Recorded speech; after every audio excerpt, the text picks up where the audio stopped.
আসসালামু আলাইকুম এভরিওয়ান। আজকের এই ভিডিও লেকচারে আমরা দেখব যে আমরা কিভাবে একটা কাস্টম মেড ফ্লিপ ফ্লপ দিয়ে একটা কাউন্টার বানাতে পারি। সো কথা হচ্ছে এরকম যে আমাদের কিছু সিনারিও দেওয়া থাকবে। সিনারিও দিয়ে দেখা যাচ্ছে আমাকে বললো যে আমার এমন একটা কাউন্টার লাগবে যেটা ১ থেকে লাইক ১২ পর্যন্ত গুনতে পারে। ঠিক আছে?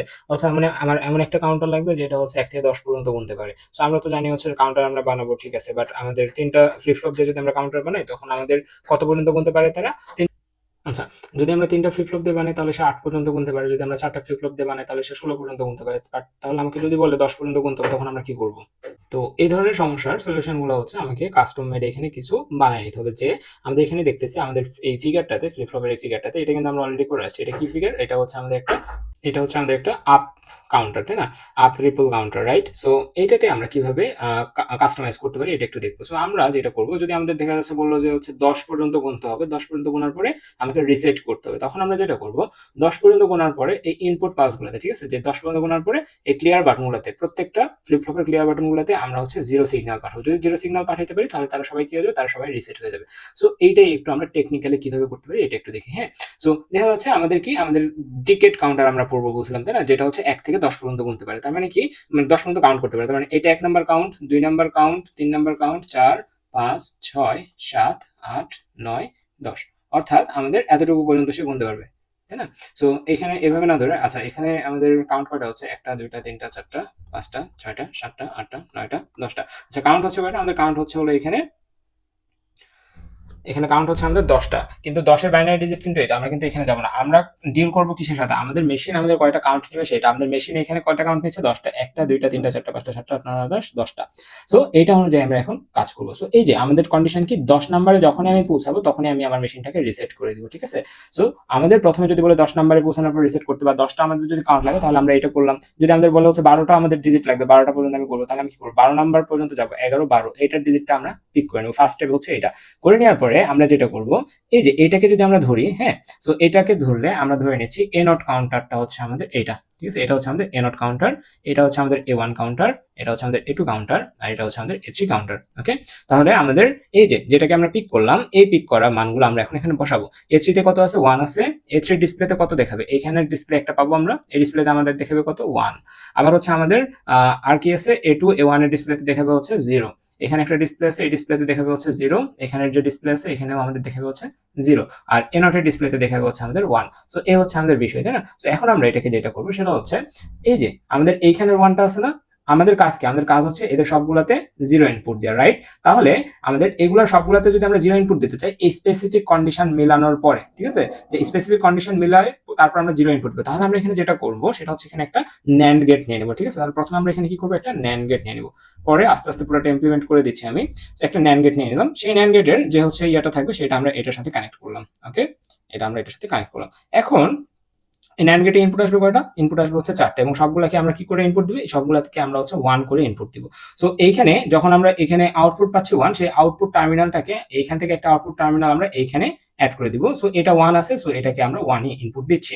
তারপরে যদি আমাদের এখানে 0 আছে, তাই না, Q2 এর যে ইয়াটা আছে, Q2 আমাদের এখানে কত হিসেবে ইনপুট যাচ্ছে? 0 হিসেবে। আর 0 ইনপুট দিলে তো আমাদের এটা কাজ করবে না, আমার কাজ হচ্ছে সবগুলাকে এখানে 1 হিসেবে ইনপুট দেওয়া। এজন্য আমরা কি করব, এটা থেকে যখন একটা তার বা ওয়্যার আমরা এখানে কানেক্ট করতে যাব তখন তার সামনে একটা নট গেট লাগাই দিব, ঠিক আছে? এখানে একটা নট গেট লাগাই দিলাম। সো আমাদের এটা গেল। তারপরে আমাদের কি, আমরা খেয়াল করি যে আমাদের হচ্ছে এবার কি ইনপুট যাবে? এবার ইনপুট যাবে হচ্ছে Q1, তাই না? এখানে কি আছে? এখানেও 0 আছে, এবং 0 তো আমরা ডিরেক্ট হচ্ছে ইয়া দিতে পারবো না, লাইন দিতে পারবো না। তাহলে আমরা কি করলাম, এখান থেকে আরেকটা ওয়্যার নিলাম, এখানে একটা নট গেট দিলাম। এই নট গেটটা আমাদের এখানে কানেক্টেড হলো, আস্তে আস্তে 0 নট হয়ে গেল কি 1। তারপর আবার আরেকটা, এবং এটা আমাদের অলরেডি 1 আছে, সো আমরা এটাকে ডিরেক্ট এখানে ইনপুট দিতে পারবো। সো আমরা এইভাবে ডিরেক্ট একটা ইনপুট কানেকশন টেনে দিলাম। ওকে, সো একটু বাঁকা হয়েছে, এগুলো ঠিক করে নিবো আমরা। আচ্ছা, এখন দেখি এটা কিভাবে রিসেট হবে। হ্যাঁ, তাহলে আমরা যখন 0 0 ইনপুট দিচ্ছি, 0 0 ইনপুট দেওয়ার সময় আমাদের ইনিশিয়াল অবস্থায় এখন ফিরে আসি আমরা। ইনিশিয়াল অবস্থাতে এখানে কি হচ্ছে, ঠিক আছে? ইনিশিয়াল অবস্থা দেখবো আর টার্মিনাল অবস্থা দেখবো। ওকে, তো সবার প্রথমে আমাদের সবগুলা স্ক্রিন কি হিসেবে থাকবে? সবগুলো স্ক্রিন আমাদের 0 আকারে থাকবে। এটা আমরা হচ্ছে বাই ডিফল্ট জানি যে কাউন্টারে সবার প্রথমে রিপল আপে আর সবগুলো 0 আকারে থাকে। সো আমরা সবগুলোকে 0 আকারে দিলাম। তো প্রথমবার যখন আমি ক্লক পালস প্রেস করবো এখানে, সেটা রেজাল্ট হয়ে কি হয়ে যাবে? প্রথমবার 0 অবস্থায় আছে, দ্বিতীয়বার যখন প্রেস করবো তখন আমাদের কি হয়ে যাবে? 0001 হয়ে যাবে, অর্থাৎ এইটার মান হয়ে যাবে চেঞ্জ। এখন এটার মান চেঞ্জ হয়ে গেলে আমাদের এইটা, এই যে আমরা যে ন্যান্ড গেটটা আঁকাইছি সেই ন্যান্ড গেটটা কিভাবে কাজ করতেছে একটু দেখি।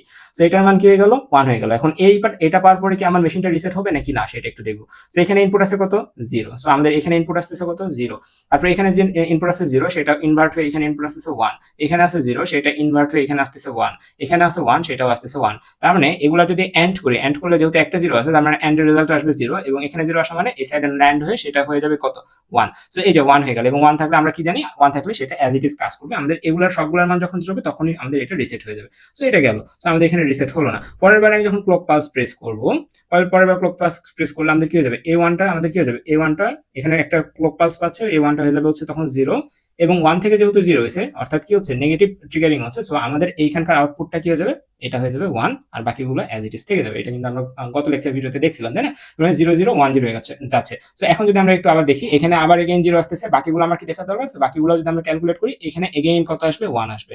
সো আমরা এভাবে করে করে আমরা দেখা যাচ্ছে লাস্ট স্টেজে চলে আসলাম। লাস্ট স্টেজের আগের স্টেজে আমার মেমোরিতে কি কি মান আসবে, মেমোরিতে মান আসবে এখানে আসবে হচ্ছে 1, তারপরে বাকি তিনটা আসবে 0 0, এখানেও আসবে 0, এখানেও আসবে 0। সো এটা হচ্ছে আমাদের লাস্ট স্টেজ। এখন যদি আমরা পরের বার ক্লক পালস প্রেস করি তাহলে এটা হয়ে যাবে 1, তারপরে এগুলো চেঞ্জ হয়ে যাবে। কিভাবে চেঞ্জ হবে এগুলো ক্যালকুলেশন আপনারা করে নেবেন, এটা অলরেডি লেখানো হয়েছে। তাহলে আমরা 10 নাম্বার ইনপুট যখন আমরা এখানে দিচ্ছি সেটা আমাদের এইভাবে শো করতেছে না, যে 10 নাম্বার বার যখন আমি পালসটা প্রেস করব তখন আমাকে দেখাবে হচ্ছে 1001, আমার স্ক্রিনে কত আসবে 1001, তাই না? তাহলে এখানে 1 বসাচ্ছি, এখানে 0 বসাচ্ছি, এখানে 0 বসাচ্ছি, এখানে 1 বসাচ্ছি। এখন আমরা দেখি এখানে আমাদের আউটপুটে কি আসে, 1 আসে নাকি 0 আসে। তার মানে এখানে 1 বসাচ্ছি, আমার এখানে আসতেছে কত, এখানে আসতেছে 1, ফাইন। তারপরে এখানে 0 বসাচ্ছি, 0 এই দিক দিয়ে আসলো, এই দিক দিয়ে আসলো, এই দিক দিয়ে আসলো, এখানে কি আছে নট হয়ে আছে, নট হয়ে মানে 0 হয়ে যাবে 1। তারপর আবার 0 আছে, 0 এই দিক দিয়ে এসে এখানে নট হয়ে যাবে হচ্ছে 1। তারপর আমাদের এখানে 1 আছে, 1 ডিরেক্ট আমাদের এখানে 1 আসবে। তার মানে কি সবগুলো 1 আছে, সবগুলো 1 মানে এন্ড রেজাল্ট 1, এবং এন্ড রেজাল্টের সামনে একটা কি দিছি আমরা, নট দিছি, তাহলে এই 1টা কত হয়ে যাবে 0 হয়ে যাবে। এবং আমাদের সবগুলো এখন আমাদের কি, এ ক্লিয়ার বাটনেও 0, এখানেও 0, এখানেও 0, এখানেও 0, তার মানে আমাদের মেশিনটা কি হয়ে যাবে, রিসেট হয়ে যাবে। সো এটা হচ্ছে আমাদের কি কাস্টম মেড একটা কাউন্টার, যেটা আমরা কি করতে পারি, আমরা কন্ট্রোল করতে পারি। সো এরকম যদি হয় যে হচ্ছে আমরা হচ্ছে চাচ্ছি যে 6 যখন আমরা পাবো তখন আমরা এটাকে রিসেট করে দেবো, তাহলে কি করব, 6 পেলে আমরা হচ্ছে এটা ডিজাইন কেমন হবে একটু চেঞ্জ হবে। তাহলে কি চেঞ্জ হবে, তাহলে 6 এর জন্য আমরা বাইনারি গুলো এখানে লিখে নিই।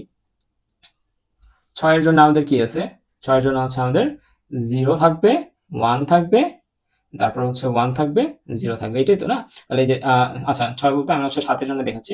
তো এটাতে 0 1 1 0 থাকবে। তাহলে আমরা কি করব, এখন আমরা এখানে যদি এই সাইডে 1 পাইতে চাই এই স্পেসিফিক ইনপুটের জন্য, তার মানে কি এগুলো সবগুলোকে আমাকে এখানে 1 হিসেবে ইনপুট দিতে হবে। তার মানে এটা যেহেতু 1 আছে সেটাকে কি আর ইনভার্ট করার দরকার আছে নাই, তাহলে এখান থেকে নট গেট তুলে দিব।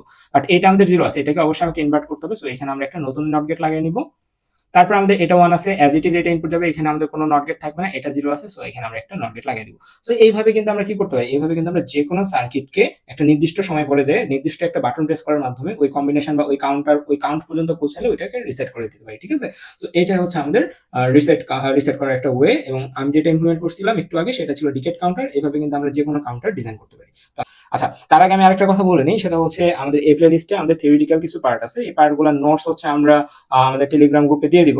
আর থিওরির যে নোটস গুলো আছে এগুলো আমি টেলিগ্রাম গ্রুপে দিয়ে দিব।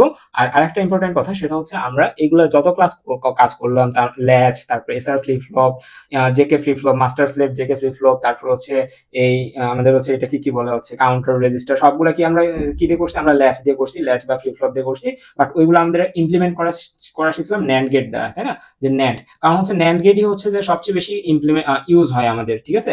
সো ন্যান্ড গেট দ্বারা আমরা কি করতেছিলাম, ওইগুলোকে ইমপ্লিমেন্ট করতেছিলাম। সো ওই যে ল্যাচ আমরা পড়ছিলাম না, ল্যাচের ক্ষেত্রে আমাদের নর গেট দ্বারাও ল্যাচকে ইমপ্লিমেন্ট করা যায়। বলতে পারি যে আমাদের হচ্ছে ল্যাচকে নর গেট দ্বারা ইমপ্লিমেন্ট করো। আদারওয়াইজ আমাদের ফ্লিপ ফ্লপ বলি বা হচ্ছে এগুলাতে খুব একটা এটার প্রয়োজন নেই। বাট আমরা এটার ট্রুথ টেবিলটা একটু দেখে যাবো, ঠিক আছে? ট্রুথ টেবিলটা আমরা সার্চ করলে অনলাইনে পেয়ে যাবো। আজকে আর আমি এটার ক্লাস নিচ্ছি না, পরবর্তীতে হয়তো অ্যাড করে দিব। সো আজকে এতটুকুই, দেখা হচ্ছে পরবর্তী ক্লাস। আল্লাহ হাফেজ।